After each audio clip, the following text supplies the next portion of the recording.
Hello guys, welcome back to my channel. So today we will start with a new topic, new chapter of class 9 science, chapter 5. The chapter name is the fundamental unit of life. Fundamental unit of life हम बोलते हैं cell को। तो इस chapter में हम cell के बारे में पढ़ेंगे, देखेंगे क्या क्या गिवन है। चलो स्टार्ट करते हैं।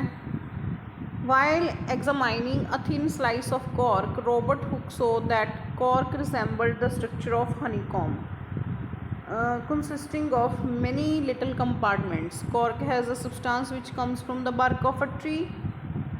This was in the year 1665 when Hooke made this chance observation through a self-designed microscope.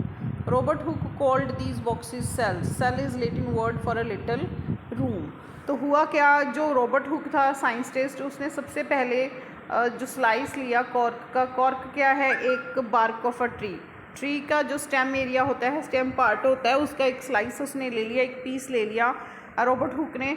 उसने उसे क्या किया, माइक्रोस्कोप के, उसने खुद की डिज़ाइन की हुई माइक्रोस्कोप के नीचे जब उस चीज़ को देखा, उस स्लाइस को ऑब्ज़र्व किया, कॉर्क के स्लाइस को उसने ऑब्ज़र्व किया, तो उसे क्या दिखा, क्या मिला उसे मिला एक स्ट्रक्चर मिली वहाँ पे जो बिल्कुल देखने में हनी कॉम्ब जैसी थी। हनी कॉम्ब मतलब जैसे शहद की जो मक्खियाँ होती हैं उसका छत्ता होता है, बिल्कुल वैसे उसे दिखा। शहद की मक्खियों के छत्ते के जैसी एक स्ट्रक्चर उसे नज़र आई। तो कॉर्क हमने पहले बात कर ली है। तो उस छत्ते के अंदर जो मक्खियों का छत्ते के जैसी स्ट्रक्चर थी हनी कॉम्ब, उसके अंदर उसे बहुत सारे छोटे छोटे लिटिल कंपार्टमेंट्स नज़र आए, छोटे छोटे हिस्से या पार्ट्स उसे नज़र आए। So this was in the 1665 when he done this. Hooke made this observation. उसने ये सारा जो एक्सपेरिमेंट था 1665 में किया, अपनी एक सेल्फ डिज़ाइन की हुई माइक्रोस्कोप के नीचे उसने ये सब देखा। तो उसने बाद में इन जो बॉक्सेस थे, छोटे छोटे कंपार्टमेंट्स हिस्से हमें नज़र आए सेल उसके अंदर, स्लाइस ऑफ कॉर्क के अंदर हमें नज़र आए, तो उसने बॉक्सेस को नाम दे दिया। एक क्या नाम दिया? These boxes called cells. तो सेल उसने नाम दे दिया इस बॉक्स को, एक खाने को। तो cell is a Latin word for a little room. Cell जो है एक लैटिन वर्ड है जिसका मतलब है एक छोटा सा कमरा। ठीक है, तो सेल एक लैटिन लैंग्वेज है, वहाँ से लिया गया वर्ड है जिसका मतलब है अ लिटिल रूम, मीन्स एक छोटा सा कमरा। सो नेक्स्ट है, this may seem to be very small and insignificant incident but it's very important. ये कोई छोटा सा, उसे लगा कि हल्का सा छोटा सा स्मॉल सा कोई काम उसने किया है, इनसिग्निफिकेंट सा, but this was very important and is in the history of science. So बाद में ये बहुत ही important work history of science में साबित हुआ। This was the very first time that someone had observe that living things appear to consist of separate units. पहली बार ये चीज़ सामने आई, ये चीज़ पता चली कि जो लिविंग थिंग्स हैं, जो जीती जागती चीज़ें हैं, वो क्या है, एक सेपरेट अलग अलग यूनिट्स से बनी हुई हैं। यूनिट्स मींस अलग अलग यूनिट्स इकट्ठी होके एक लिविंग बॉडी को बनाते हैं, जिससे उस यूनिट को हम क्या बोलते हैं? सेल बोलते हैं। ठीक है, सारी की सारी जो लिविंग थिंग्स हैं या फिर वो प्लांट्स हैं या एनिमल्स हैं, उनकी जो बॉडीज़ हैं वो किससे बनी हुई हैं? एक स्मॉल यूनिट मिलके उनकी बॉडी को बनाती है। उस यूनिट को हम क्या बोलते हैं? सेल्स। तो प्लांट्स, और चाहे वो प्लांट्स हैं या फिर एनिमल्स हैं, सबकी बॉडी किससे बनी हुई है? सेल से बनी हुई है। Clear? So this was the very first time that someone had observed that living things appear to become separate. This use of word cell to describe these units is being used till the day in the biology. तो आज तक ये जो उसने नाम दिया cell, ये unit को नाम दिया उसने सेल, ये आज तक बायोलॉजी में यूज़ किया जाता है। So let us find out about cells. तो हम सेल्स के बारे में अभी और आगे पढ़ेंगे। What are living organisms made up of? Living जो ऑर्गेनिजम्स हैं वो किससे बनी होती हैं? लिविंग ऑर्गेनिजम्स किससे बने होते हैं? लेट अस, एक हमारी आगे एक एक्टिविटी है। एक्टिविटी में क्या है? Let us take a small piece from an onion bulb. हम एक प्याज लेंगे, जो ऑनियन होता है उसका पीस लेंगे, एक स्मॉल छोटा सा पीस उसका लेंगे, with the help of a pair of forceps. Forceps होते हैं, एक चिमटी टाइप होती है स्ट्रक्चर, उसकी मदद से, फोरसेप्स की मदद से हम एक पीस है जो एक ऑनियन से एक पीस लेंगे। We can peel off the skin, हम उसकी स्किन उतार देंगे, कॉल्ड एपिडर्मस।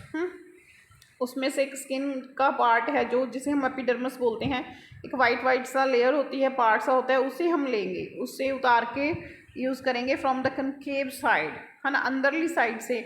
प्याज के अंदरली साइड अगर आप प्याज के उसको छिलके को देखोगे, उसके अंदरली साइड एक वाइट कलर की लेयर होती है, उस लेयर को हम यूज़ करेंगे, ठीक है। This layer can be put immediately in a watch glass containing water. जब हम ये पील उतार लेंगे, छिलका ले लेंगे वाइट सा, उतारते ही हम इसे जो वॉच ग्लास है जिसके अंदर पहले से पानी है उसके अंदर डाल देंगे वॉश करने के लिए। This will prevent the peel from getting folded और गेटिंग ड्राई। ऐसा कर क्यों करते हैं हम? एक तो वॉश हो जाती है, एक सूखती नहीं है और एक फोल्ड नहीं होती। सो हम उसे फोल्डिंग से प्रिवेंट करने के लिए और सूखने से बचाने के लिए उसे उस पानी वाली डिश में डाल देंगे, वॉश ग्लास में।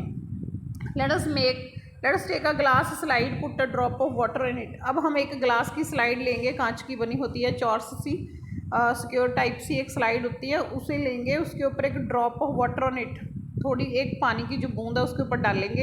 And transfer a small piece of peel, जो हमने पील लिया था, छिलका लिया था प्याज का, उसे इसके ऊपर रख देंगे, निकाल के पानी में से निकाल के इसके ऊपर रख देंगे, स्लाइड के ऊपर, ठीक है जी। So then make sure that the peel is perfectly flat on the side. ये देख लेना है कि भाई कहीं से मुड़ा ना हो, फोल्ड ना हुआ हो, बिल्कुल सीधा सीधा फ्लैट रखना है हमने उसे स्लाइड के ऊपर। A thin camel hair paint brush हम यूज़ कर सकते हैं, जो आपकी ड्राइंग में होते हैं ना, पेंटिंग ब्रश होते हैं जो, उसमें से जो 0 नंबर का ब्रश है, आप वो हल्का सा पतले वाला ब्रश जो है वो यूज़ कर सकते हो इस काम के लिए, ठीक है जी। A thin camel hair paint brush might be necessary to help transfer the peel. Now we put a drop of saffron solution. अब हम क्या करेंगे, उसके ऊपर एक सैफरन सोल्यूशन डालेंगे जो कलर्ड है, कलर करने के लिए, ताकि उसमें कलर आ जाए। तो एक ड्रॉप उसकी डाल देंगे। दैट पीस, जो पीस हमने स्लाइड के ऊपर रखा उसके ऊपर हम एक ड्रॉप सैफरन सोल्यूशन की डालेंगे। उसके बाद उसे कवर कर देंगे, किसकी हेल्प से? कवर स्लिप की हेल्प से, ठीक है जी। टेक केयर टू, ध्यान रखना है कि एयर बबल्स ना आए और ना ही वो फोल्ड होए, एयर बबल्स भी ना आए और फोल्ड भी ना होए वो, ठीक है।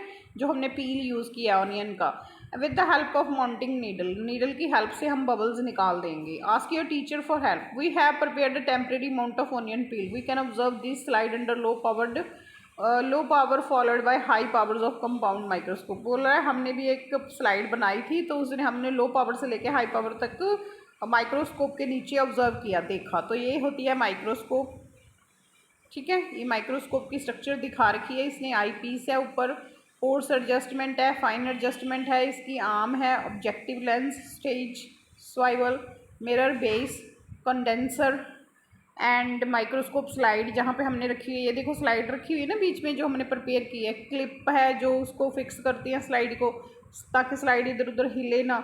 बॉडी ट्यूब है, फिर ऊपर से हम देखते हैं, ठीक है। स्लाइड को यहाँ पे रख के हम ऊपर से ऑब्जर्व करते हैं। ये कंपाउंड माइक्रोस्कोप इसने दिखा रखी है यहाँ पे, ठीक है। नेक्स्ट है, what do we observe as we look through the lens. अगर जब हमने लेंस के थ्रू और माइक्रोस्कोप के थ्रू देखा तो हमें क्या दिखा, क्या नज़र आया? Can we draw the structure that we are able to see through the microscope.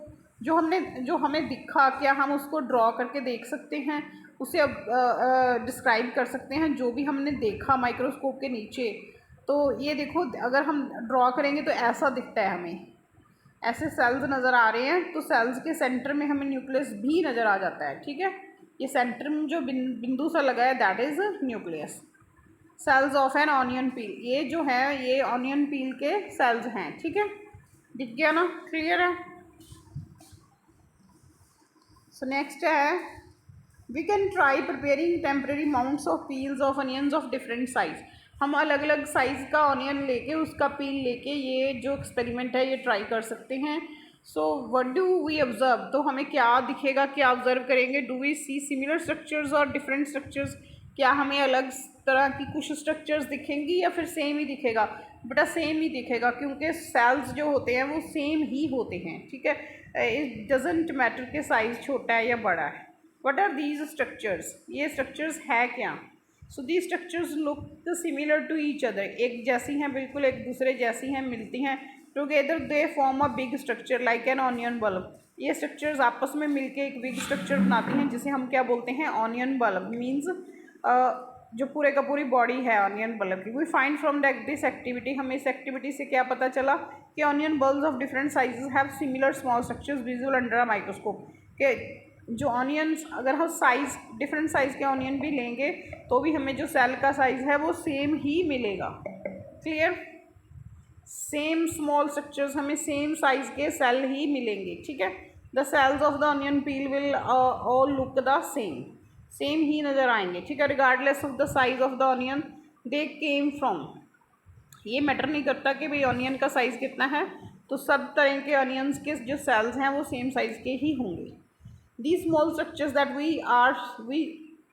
see are these basic buildings units of onion bulb। तो जो हमने अभी स्ट्रक्चर्स माइक्रोस्कोप के नीचे देखी एक्चुअल में क्या हैं, ये बिल्डिंग यूनिट्स हैं ऑनियन बल्ब की, जिससे मिलके एक ऑनियन जो प्याज है वो बनता है। These structures are called cells। इन स्ट्रक्चर्स को क्या बोलते हैं? Cells. Not only onions but all organism.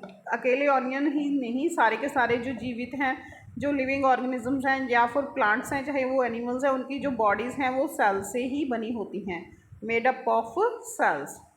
ठीक है, however there are also single cells that live on their own. कुछ जो एनिमल्स हैं उनकी बॉडी जो सिंगल सेल से ही बनी होती है, एक ही सेल से पूरी की पूरी बॉडी बनी होती है, वो अपना उसी से पूरा काम चलाते हैं, वो सारे का सारे फंक्शंस वही सेल करता है। ठीक है, नेक्स्ट हमारे पास ये पैराग्राफ है, येलो पैराग्राफ, हम इसे देख लेते हैं क्या है इसके अंदर। Cells were first discovered by Robert Hooke. सबसे पहले जो सेल्स हैं रॉबर्ट हुक ने डिस्कवर किए थे 1665 में। He observe the cells in a cork slice. उसने cork bark of tree stem area में देखे थे with the help of a primitive microscope. उसके पास एक बहुत पुरानी सी जो फर्स्ट उसी ने डिज़ाइन की थी माइक्रोस्कोप, उसके नीचे उसने देखे थे। देन उसके बाद लियो वैन हुक जो था 1674 में आया विद द इम्प्रूव्ड माइक्रोस्कोप। इसके पास थोड़ी इम्प्रूव वाली माइक्रोस्कोप थी। Discovered the free living sales in pond water. इसने क्या किया, फ्री सेल्स देखे, किसके अंदर देखे? पॉन्ड वाटर के अंदर फॉर द फर्स्ट टाइम, है ना। छप्पर से जो पानी था वहाँ से लेके इसने उसके अंदर फ्री लिविंग सेल्स देखे। It was Robert Brown. फिर रॉबर्ट ब्राउन आया 1831 में, who discovered the nucleus in the cell. उसने न्यूक्लियस की जो पुष्टि कर दी कि भाई हाँ इसके सेंटर में न्यूक्लियस भी है, इस वाले साइंटिस्ट ने, रॉबर्ट ब्राउन ने। उसके बाद पुरकिंजे आया 1839 में। उसने प्रोटोप्लाज्म जो था वो भी डिस्क्राइब कर दिया कि भाई प्रोटोप्लाज्म भी सेल के अंदर सब्सटेंस होता है एक सेल का, फ्लूइड टाइप, है ना, पतले वाला। The cell theory that all the plants and animals are composed of cells. सारे के सारे जो प्लांट्स हैं, एनिमल्स हैं, ये किससे बने होते हैं? सेल से बने होते हैं। And that the cell is the basic unit of life. तो सेल क्या है? एक लाइफ की बेसिक यूनिट है। ठीक है, वाज प्रेजेंटेड बाय 2 बायोलॉजिस्ट। 2 जो बायोलॉजिस्ट हैं उन्होंने मिलके ये चीज़ बताई कि भाई हाँ सेल जो है वो लाइफ की बेसिक यूनिट हैं। जो कौन कौन से थे वो?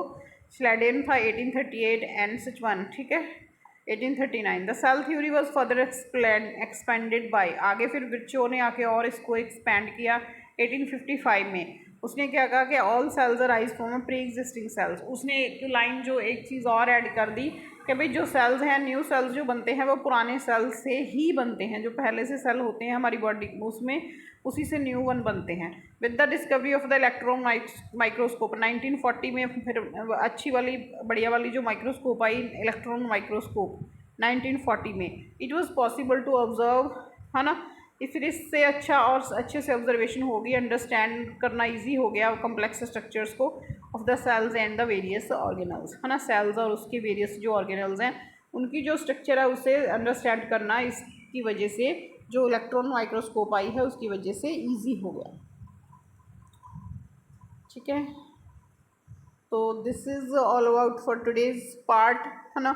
I hope you guys understand very well. Thanks for watching. अगर आपको वीडियो अच्छी लगे लाइक करो, शेयर करो और कमेंट करो, और चैनल को प्लीज़ सब्सक्राइब करो ताकि आपको नेक्स्ट वीडियो का जो नोटिफिकेशन है वो मिल पाए। प्लीज़ चैनल को सब्सक्राइब कीजिए। Again thanks for watching.